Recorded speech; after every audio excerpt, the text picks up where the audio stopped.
এই পৃথিবীতে আসার পর আমাদের হায়াত তো বাড়ছে না, বরং হায়াত প্রতি মুহূর্তে কি হচ্ছে? লোকেরা বলে হায়াত বাড়ে, হায়াত তো বাড়ে না। হায়াত কি হয়?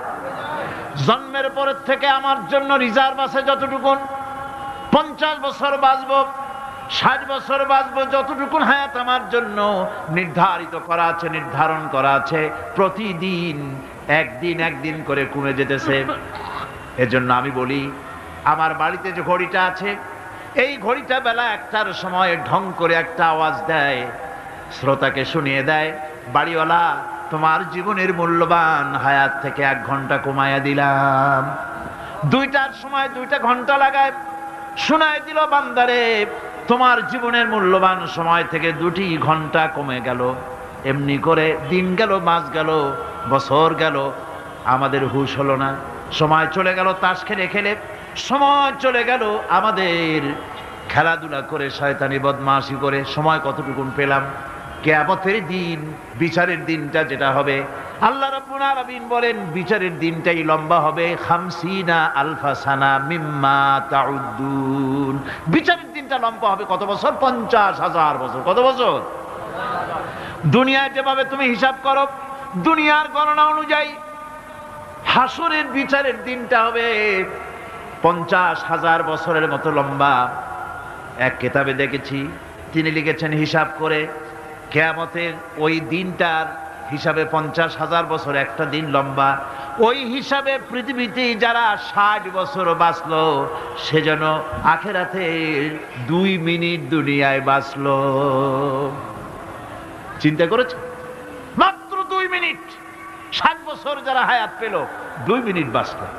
এই 2 মিনিটের জন্য কত হাঙ্গামা, কত মারধর, কত সন্ত্রাস, ক্ষমতার জন্য লড়াই, হ্যান করেঙ্গে ত্যান করেঙ্গে, লাঠিকে আমদার মুগুর ভরেঙ্গে, শক্তির ঠেলায় অস্থির। আমার বন্ধুগণ, সময় চলে যাচ্ছে স্রোতের মতো করে, কারোর জন্য সময় অপেক্ষা করতেছে না। আমাদের মৃত্যু প্রতি মুহূর্তে কাছে চলে আসতেছে। এই জন্য শায়ের বলেছেন, আগাহা আপনি মৌত সে কোই বাশার নেহি, আগাহা আপনি মৌত সে कोई बशर नहीं, सामा सो बरस के हैं पल की खबर नहीं। মৃত্যু সম্পর্কে আমাদের কারো জানা নাই, যে কোনো মুহূর্তে মৃত্যু আমাদের কাছে এসে যেতে পারে। মৃত্যু সম্পর্কে কিছুই জানা নাই, অথচ প্রতি মুহূর্তে আমরা মৃত্যুর দিকে এগিয়ে চলছি। মাল সামান 100 বছর কি ধরে খাবো তাও জমা করে রেখেছি, কিন্তু এক মুহূর্তের খবর নাই। মাহফিলে এসেছি, বাড়ি যেতে পারবো নিশ্চয়তা নাই। আছে? বলেন আছে?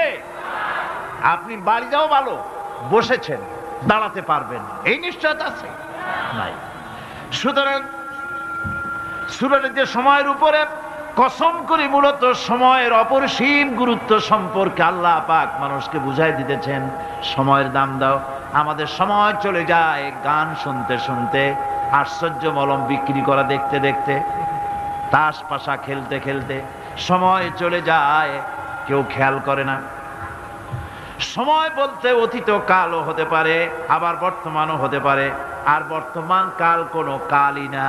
বর্তমান কাল কোনো কাল নয়। প্রতি মুহূর্তে ভবিষ্যৎ এসে বর্তমান হয়, আর প্রতি মুহূর্তে বর্তমান কি হয়? অতীত হয়ে যায়। বর্তমান কাল বলে কোনো কাল নাই, প্রতি মুহূর্তে অতীত হয়ে যাচ্ছে। এই যে আমি মাহফিলে বসছিলাম প্রথম এসে, ওইটা কি এখনো বর্তমান আছে? এই যে বর্তমান কথা বলছি, এটা অতীত হয়ে যাচ্ছে। সুতরাং বর্তমান কাল নাই। আল্লাহ পাক অল আসরের সময়ের কসম করে বলছেন। যদি আমরা চিন্তা ভাবনা করি, তাহলে আমরা লক্ষ্য করব আমাদের আসল মূলধন সময়। আসল মূলধন কি? জীবনের আসল মূলধন কি? সময়। ইমাম রাজি রহমতুল্লাহ আলাইহি এই পর্যায়ে এক বুজুর্গের ব্যক্তির কথা তিনি আলোচনা করেছেন। তিনি বলেছেন যে একটা লোক, তিনি সূরা আল আসর এর ব্যাখ্যা তিনি বুঝতেছিলেন না। ব্যাখ্যাটা কি? এই মাথার মধ্যে ঘুরপাক খাচ্ছিল এর ব্যাখ্যা কি?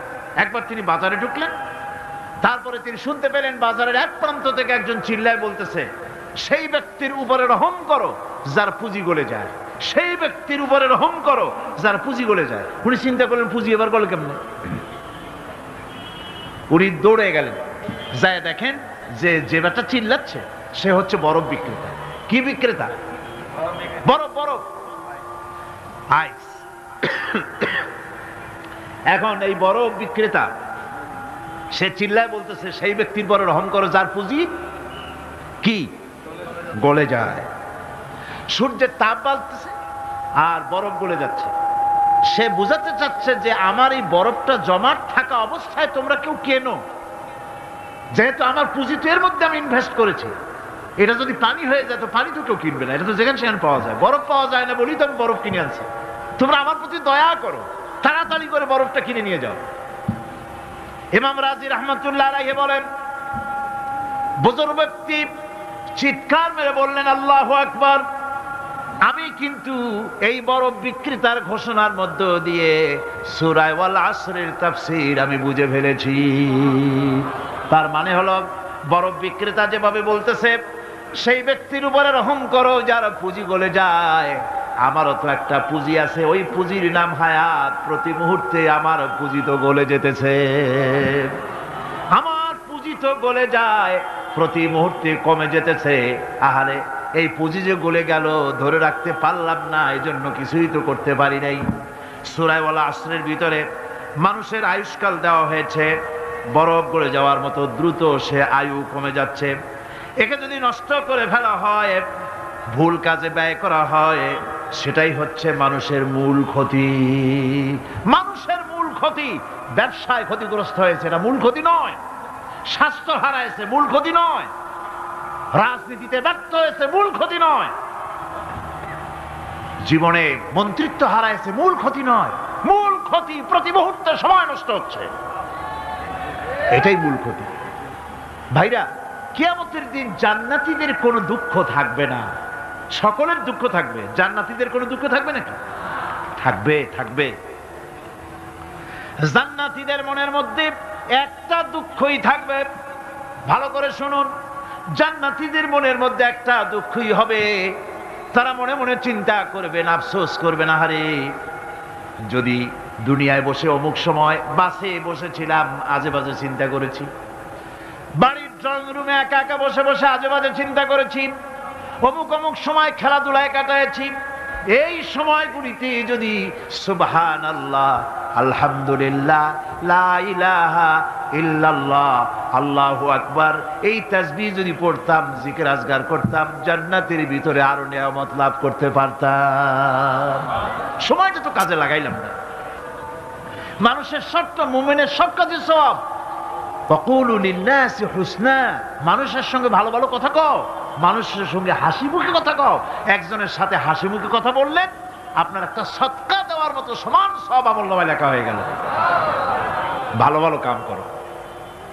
বন্ধুগণ, সময় দ্রুত গতিতে চলে যাচ্ছে, মানুষের জীবন ক্ষতিগ্রস্ত হচ্ছে। ক্ষতি থেকে বাঁচতে পারবে চারটা গুণ যার মধ্যে আছে, বাকি সব ক্ষতিগ্রস্ত হয়ে যাবে। আমার ভাইয়েরা, এই কথাগুলি বলে আল্লাহ পাক যেন এরকম একটা দৃষ্টান্ত দিলেন। আপনি যদি পরীক্ষার হলে গিয়া দেখেন ছাত্ররা পরীক্ষা দিতেছে, পরীক্ষার জন্য নির্ধারিত সময় কতটুকুন? 3 ঘন্টা। 3 ঘন্টা, 3 ঘন্টা। আপনি গিয়ে দেখলেন কোন একজন পরীক্ষার্থী পরীক্ষা দিতে গিয়ে আর একদিকে তাকায় আছে, আকাশের তারা গুনতেছে, অথবা সে গল্প করতেছে, অথবা পরীক্ষা বাদ দিয়ে আজে বাজে কিছু লিখতেছে। আপনি যেমন তাকে, ওই ছেলেটাকে আনবো না, গাফেল ছেলেটাকে ঘড়ির দিকে তাকায় বলেন, এই ছেলে ওই ঘড়ির দিকে তাকাও, দেখো তোমার সময় কিন্তু চলে যেতেছে মাত্র 1 ঘন্টা, আর তুমি সময় নষ্ট করতেছো। আল্লাহ যেন স্নেহ পরবশে তামাম পৃথিবীর গোলামদেরকে, বান্দাদেরকে আঙ্গুল নির্দেশনা দিয়ে বলছেন, বান্দারা প্রতি মুহূর্তে তোর জীবনের মূল্যবান সময় চলে যেতেছে, প্রতি মুহূর্তে সময় যাচ্ছে। আল ইনসান, ইনসান বলতে শুধু মুসলমান না, ইনসান বলতে কি মুসলমান শুধু না, আল ইনসান মানব মণ্ডলী, বিশ্বের সমস্ত মানুষকে আল্লাহ বলছেন, হিন্দু, খ্রিস্টান, বৌদ্ধ, নাসারা, ইহুদি, মজুসি, মুসলমান, বিশ্বের সব মানুষকে আল্লাহ বলছেন। যেহেতু আল্লাহ স্রষ্টা, মানুষের ব্যাপারে সার্বিক কল্যাণময় কথা কে বলতে পারেন?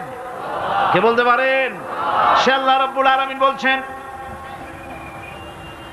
সময় চলে যাচ্ছে ও পৃথিবীর মানুষেরা, এই মানুষ বলতে আল্লাহ রাব্বুল আলামিন কোন ব্যক্তি, কোন গোষ্ঠী, কোন জাতিকে বলেন নাই, বলেছেন সমগ্র মানবতাকে।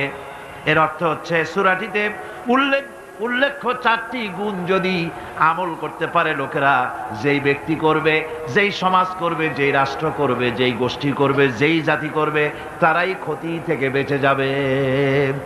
আর যারা করবে না তারা ক্ষতিগ্রস্ত হবে। কি হবে বলুন? এখন আল্লাহ পাকের কথা শুনুন। আল্লাহ পাক বলছেন, ওয়াল আসরি ইন্নাল ইনসানা লাফি খুসর। খুসরিন, এই যে খুসর, খাসারা, এই শব্দটা হচ্ছে আবিধানিক অর্থে ক্ষতি হচ্ছে লাভের বিপরীত। লাভের বিপরীত কি? ক্ষতি। নাফা, এই নাফার বিপরীত কি? নোকসান। খাসারাটা কি? নোকসান বলা হয় পুঁজি 50,000 খাটাইছিলাম, লাভ করতে পারি নাই, পুঁজি ঠিক আছে, এটাকে বলা হয় নোকসান। এটাকে কি বলা হয়? নোকসান। কিন্তু আমি পুঁজি খাটিয়েছিলাম 50,000 টাকা, লাভ তো হয়ই নাই, পুঁজিও চলে গেছে, আমও গেছে, সালাও গেছে, আমও নাই, সালাও নাই। এইটারে আরবিতে কি বলা হয়? খাসারা, দেউলিয়া। দেউলিয়া হয়ে গেছে। দেউলিয়াটা বোঝেন ভালো আপনারা, দেউলিয়া হয়ে গেছে। কোরআন লাভ বা সাফল্যের ধারণা যেমন নিছক পার্থিব নয়, সমৃদ্ধির কথা শুধু পার্থিব নয়, জন্ম থেকে শুরু করে মৃত্যু পর্যন্ত কোরআনের লাভের কথা যখন বলা হয় তখন জন্ম থেকে মৃত্যু পর্যন্ত, আখিরাত পর্যন্ত, কিয়ামত পর্যন্ত। ক্ষতিটাও জন্ম থেকে শুরু করে মৃত্যু পর্যন্ত, কিয়ামত পর্যন্ত ক্ষতিটাও। এই ক্ষতি থেকে বাঁচবার জন্য কোরআনে কারিমে বিভিন্ন জায়গায় এই খাসারা শব্দ ব্যবহার করা হয়েছে।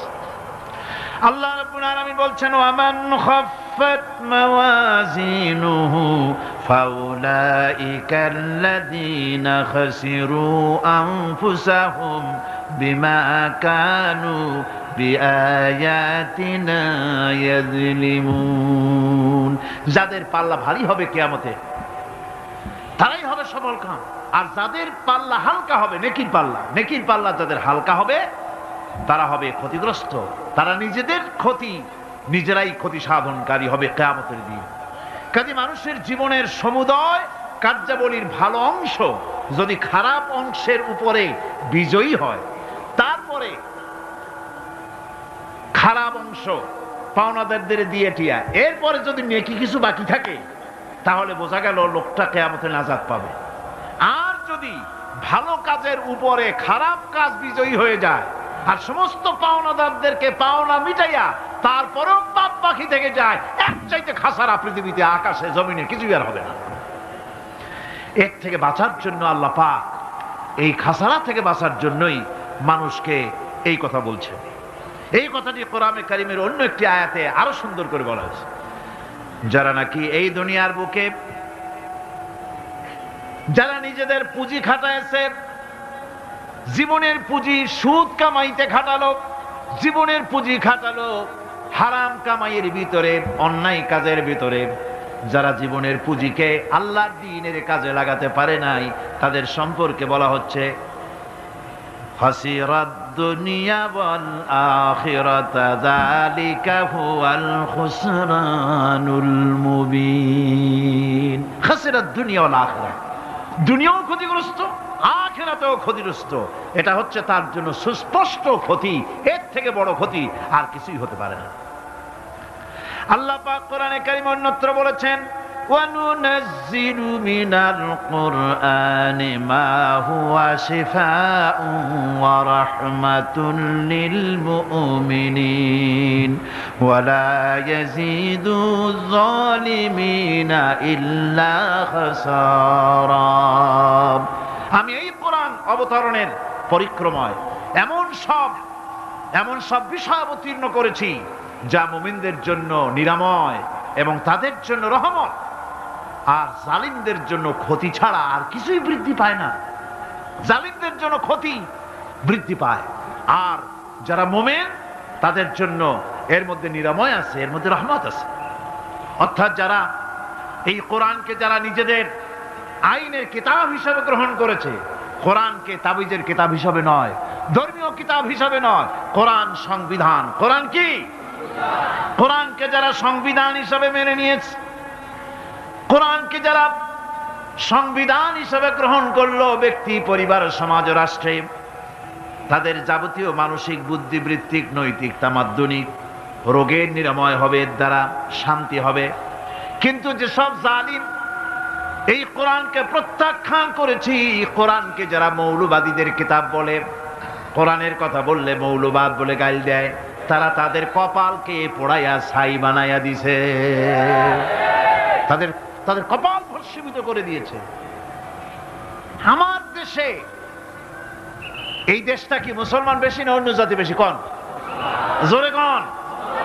মুসলমান সবচেয়ে। খুব লক্ষ্য করে শোনেন, এই দেশে সবচেয়ে মুসলমান বেশি, ইন্দোনেশিয়ার পরে। পৃথিবীর দ্বিতীয় বৃহত্তম মুসলিম দেশ হলো কোনটা? বাংলাদেশ। এই দেশে ইসলামরে যত গালি দেওয়া হয়েছে, কোরআনকে যত গালি দেওয়া হয়েছে, আলেমদেরকে যত গালি দেওয়া হয়েছে, রাসূলুল্লাহকে যত গালি দেওয়া হয়েছে, ইসলামী আদর্শকে যত গালি দেওয়া হয়েছে, পৃথিবীতে কোন দেশে এইভাবে ইসলামকে গালি দেওয়া কোথাও হয় নাই। এমনকি আমেরিকার মতো দেশে, ইংল্যান্ডের মতো দেশেও কোরআনের বিরুদ্ধে এত কথা কেউ বলতে সাহস পাবে না, ইসলামের বিরুদ্ধে কথা বলতে সাহস পাবে না, যেহেতু মুসলমানেরা সেখানে পাল্টা আক্রমণ করবে। আজ আমার দেশে মুসলমানের ঘরের সন্তান হইয়া ইসলামের বিরুদ্ধে তারা বক্তব্য রাখে। মৌলবাদ, মৌলবাদ জিকির উঠে গেছে। আমেরিকার প্রেসিডেন্টরা যখন শপথ নেন, প্রেসিডেন্ট হিসাবে ওথ নেন, বাইবেলের উপরে হাত রাখেন আর বলেন, এই মহাগ্রন্থকে স্পর্শ করে শপথ নিচ্ছি, আমি আমার চিন্তা চেতনা, আমার মেধা, আমার প্রজ্ঞা সবটা আমার জাতি, আমার দেশকে উন্নয়নের জন্য, এর সমৃদ্ধির জন্য, এর সংরক্ষণের জন্য আমি আমার জীবনকে উৎসর্গ করব। বাইবেলের উপরে স্পর্শ করে এই শপথ তারা নেন। আমার দেশের প্রেসিডেন্ট, প্রধানমন্ত্রী শপথ নেওয়ার সময় কোরআন শরীফের উপরে হাত রাখে যদি, তাহলে বলা হবে বেচারা মৌলবাদী হয়ে গেছে। এটা করা যাবে না। আর যদি কেউ করে সামান্য কিছু, কোরআন না, যদি তসবিহ নিয়েও আসে, তাহলে বুঝতে হবে জাতির সাথে একটা প্রতারণা ছাড়া আর কিছুই না। কাজেই ধর্মের প্রতি আকর্ষণ একটা ভিন্ন জিনিস, সেই জিনিসকে ছেড়ে যারা দেয় তারাই ক্ষতিগ্রস্ত হয়, আর যারা ধরে রাখে তারা দুনিয়ায় ক্ষতিগ্রস্ত হয় না।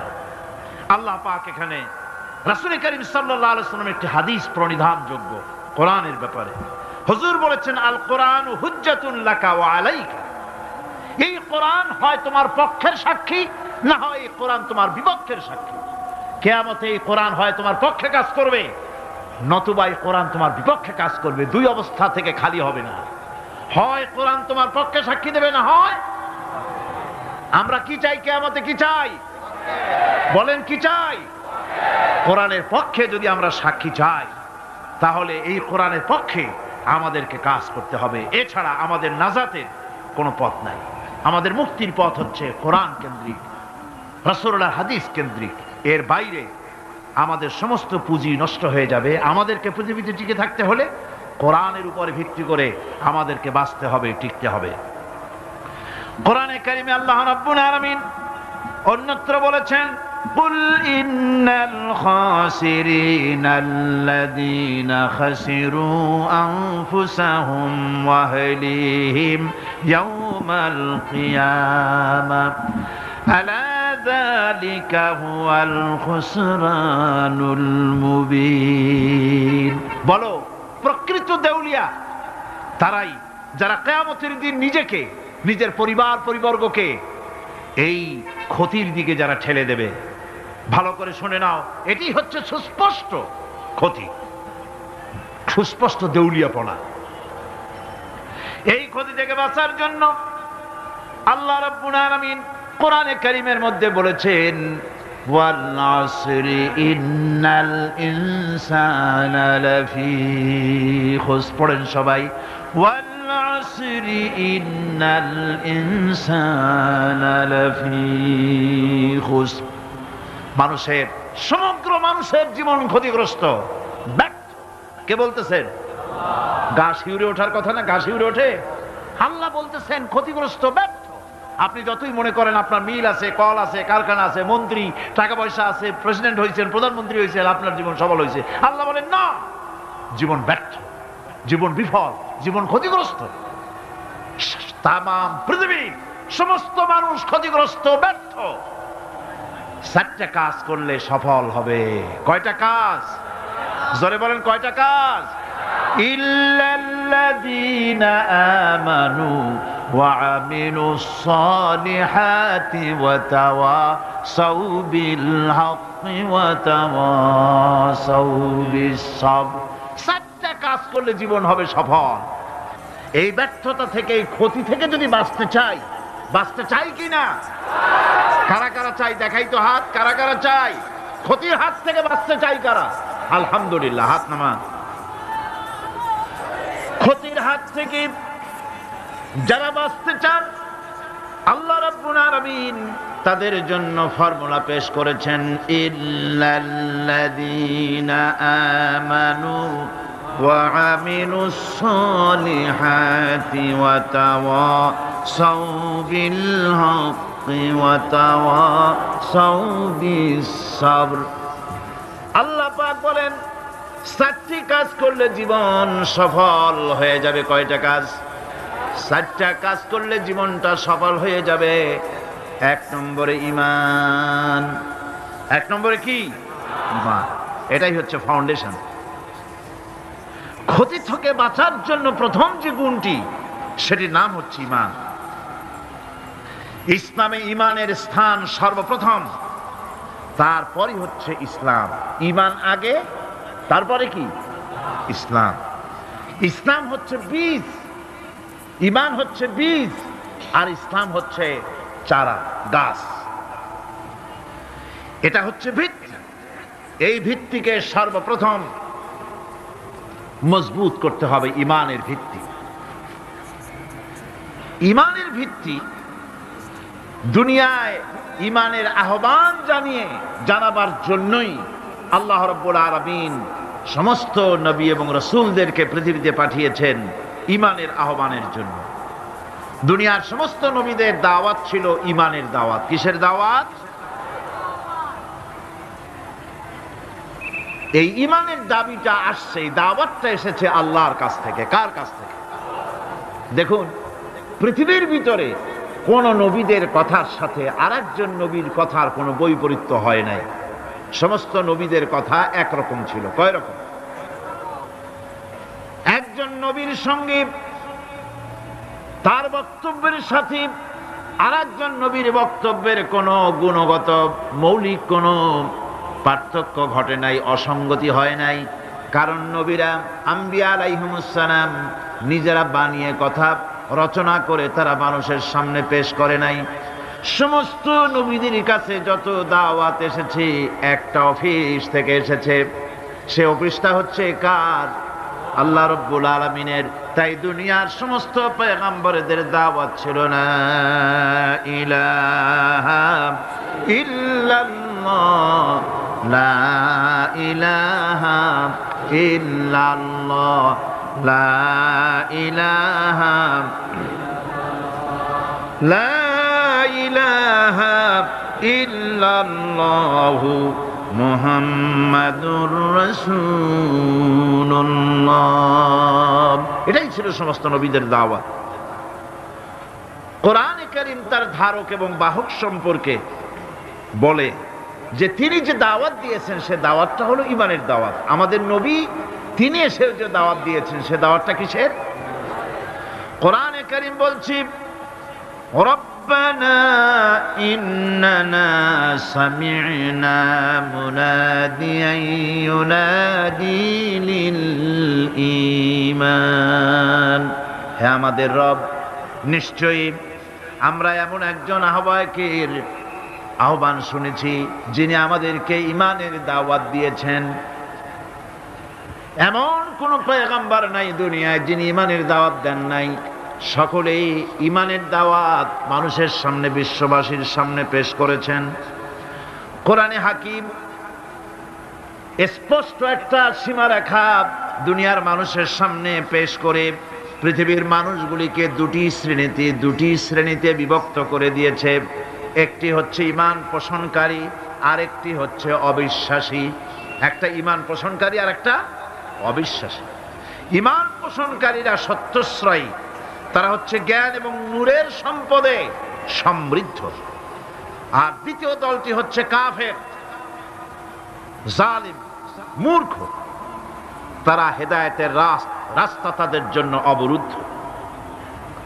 কোরআনে কারীম এই দুইটি দল সম্পর্কে উল্লেখ করতেছেন, মাসালুল ফারিকাইনি কাল আ'মা ওয়াল আসাম্মি ওয়াল বাসীরি ওয়াস সামীম হাল ইয়াস্তাবিয়ানি মাসালান আফালা। কোরআন শরীফ বলছে, হাল ইয়াস্তাবিয়ানি মাসালান আফালা তাযাক্কারুন। দুইটি শ্রেণীতে আল্লাহ পাক ভাগ করে দিয়েছেন। একটা শ্রেণী হচ্ছে অন্ধ, বোবা, বধির। আরেকটি যারা শুনতে পায়, চোখে দেখতে পায়। এ দুটি কখনো এক নয়, সমান নয়। এ দুটির রাস্তা আলাদা। কাফেরের রাস্তা আর ঈমানদারদের রাস্তা সম্পূর্ণ ভিন্ন।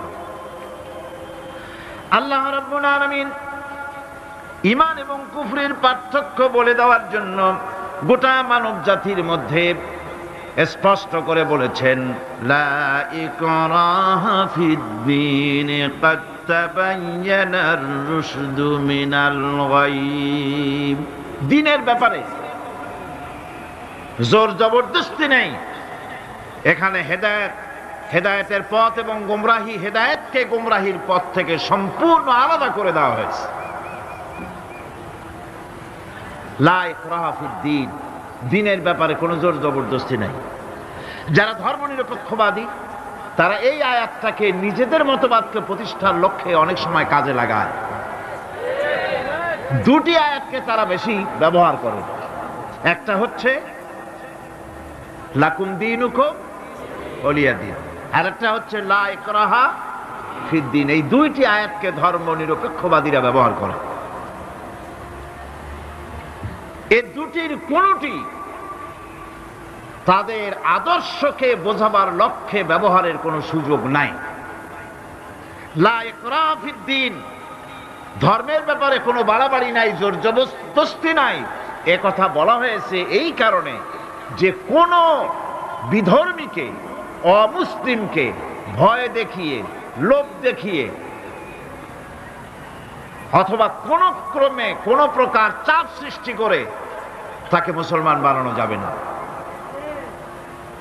এমনকি সূরা তওবার মধ্যে এসেছে, যুদ্ধ চলাকালীন সময়, জিহাদ চলাকালীন সময় কোন অমুসলিম যদি ইসলাম জানার জন্য তোমাদের তাঁবুতে আসে, তাহলে তুমি তাকে ইসলাম বুঝাও। ইসলাম শোনার পরে যদি মেনে নেয় ভালো কথা, আর যদি না মানে তাকে তার তাঁবু পর্যন্ত ফিরে যেতে দাও।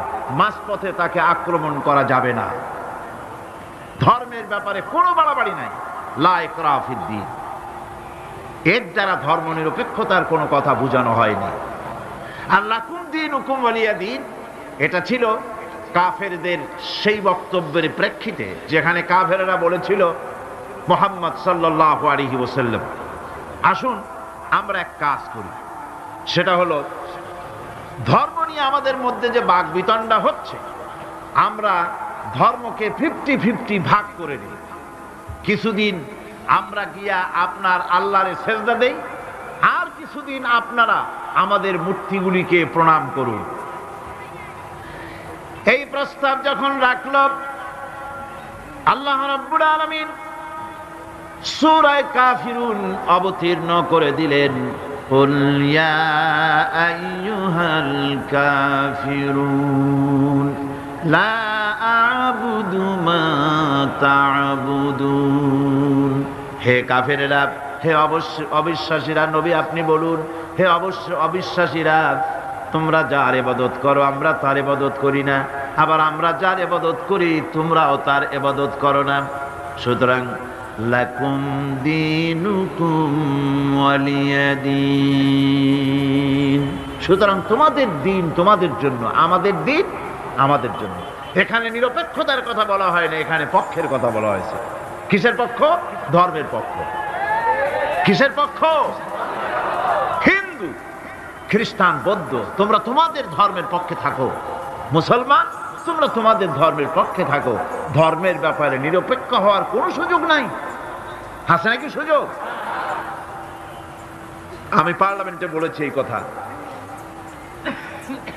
যে একটা ধর্মের উপরে বিশ্বাস করে নিজেকে একটা ধর্মের পক্ষের ব্যক্তি হিসাবে ঘোষণা করে কেউ বলছে, দাবি করছে আমি হিন্দু, কেউ বলছে আমি বৌদ্ধ, কেউ বলছে আমি খ্রিস্টান, কেউ বলছে আমি মুসলমান। নিজেকে একটা ধর্মের বিশ্বাসী ঘোষণা করার পর আমি ধর্মনিরপেক্ষ, এই কথাটা মিথ্যা, বানোয়াট, জালিয়াতি, প্রতারণা, মুনাফিক। কোন ধর্মের অনুসারী ব্যক্তি ধর্মনিরপেক্ষ হতে পারে না। কেবলমাত্র নাস্তিক, যারা আল্লাহরে মানে না, আল্লাহকে স্বীকার করে না, ওরা বলতে পারে আমরা ধর্মনিরপেক্ষ, ধর্মের ব্যাপারে আমরা নিরপেক্ষ, গুলো মানি না, বিশ্বাস করি না। কিন্তু যারা ধর্মে মানে, সেদের যে ধর্মেরই হোক না কেন, সে ব্যক্তি ধর্মনিরপেক্ষ যদি দাবি করে, এটা মিথ্যে কথা, এটা মুনাফিকি ছাড়া আর কিছু হতে পারে না। মুসলমানকে, যে কোনো জাতিকে যে ধর্মে আছে ধর্মের পক্ষে থাকার কথাই বলা হয়েছে। এখন আমি বলতেছিলাম ইমানের কথা। ইমান আগে আনতে হবে। ইমান সম্পর্কে আল্লাহ রাব্বুল আলামিন বলতেছেন, ইমান হলো আগে, তারপরে ইসলাম। আবার ইমান আনার আগে আবার কুফরি একটা শব্দ আছে, সেটা হলো ফামান ইয়াকফুর বিত্তাগুতি ওয়া ইউমিন বিল্লাহি ফাকাদ ইসতামসাকা বিল উরওয়াতিল উসকা লা ইনফিসামা লাহা ওয়াল্লাহু সামিউন আলীম। ফামান ইয়াকফুর বিত্তাগুত, যে ব্যক্তি তাগুতকে অস্বীকার করেছে, সর্বপ্রথম তাগুতকে অস্বীকার করতে হবে। ওয়া ইউমিন বিল্লাহ, আর এরপরে আল্লাহর উপরে যে ঈমান আনলো, ফাকাদ ইসতামসাকা বিল উরওয়াতিল উসকা, সেমন এক শক্ত অবলম্বন ধারণ করলো যা তাকে কোনো কিছুই বিচ্ছিন্ন করবে না, ধ্বংস করে দেবে না। সুবহানাল্লাহ। এখন সত্যিকারের ঈমানদারের পরিচয়টা কি? কোরআনে কারীম সত্যিকারের ঈমানদারের পরিচয় এভাবে পেশ করতেছে, ইন্নামাল মুমিনুনা আল্লাযীনা আমানু বিল্লাহি ওয়া রাসূলিহি সুম্মা লাম ইয়ারতাবু ওয়াজাহিদু বিআমওয়ালিহিম ওয়া আনফুসিহিম ফি সাবিলিল্লাহ উলাইকা হুমুস সাদিকুন। ঈমানের দাবিতে সত্যবাদী কারা? ইন্নামাল মুমিনুনা আল্লাযীনা আমানু বিল্লাহি ওয়া রাসূলিহি, সত্যিকারের মুমিন তো তারা যারা নাকি ঈমান এনেছে আল্লাহর উপর এবং রাসূলের উপরে। এই ঈমান আনার পর সুম্মা লাম ইয়ারতাবু, এরপরে কোন সন্দেহে সে নিপতিত হয় নাই, কোন সন্দেহ তার মনের মধ্যে জায়গা পায় নাই, আর সে আল্লাহর রাস্তায় জিহাদ করেছে মাল দিয়ে, জান দিয়ে। উলাইকা হুমুস সাদিকুন, এরাই হলো ঈমানের দাবিতে সত্যবাদী। সুম্মা লাম ইয়ারতাবু, অথবা এক বিন্দু সন্দেহ মনের মধ্যে জায়গা দেয় নাই। অর্থাৎ ঈমান আনছি কার উপরে? আল্লাহর উপরে। কার উপরে? আর তার রাসূলের উপরে। আল্লাহ এবং রাসূলের উপরে ঈমান আনার পর যারা আল্লাহ এবং রাসূলের বিধান জীবনের সকল ক্ষেত্রে মানতে পারে নাই, তারাই সন্দেহে নিপতিত হয়েছে। কথা বুঝতে পেরেছেন? তাদের সন্দেহ এই কোরআন মানুষের জীবন, তার সম্পদ, তার রাজনীতি, তার অর্থনীতি পরিচালনা করতে পারে না। সেই জন্য ধর্মের ব্যাপারে কোরআন মানি, ধর্মের ব্যাপারে নামাজ আর রোজা মানি, কিন্তু রাজনীতিতে ধর্ম মানি না। এটাই হলো সন্দেহ। এটাই কি সন্দেহ, অবিশ্বাস। জীবনকে তারা দুইটা ভাগ করেছে, এক ভাগ রাজনীতির জন্য আর এক ভাগ কিসের জন্য? ধর্মের জন্য।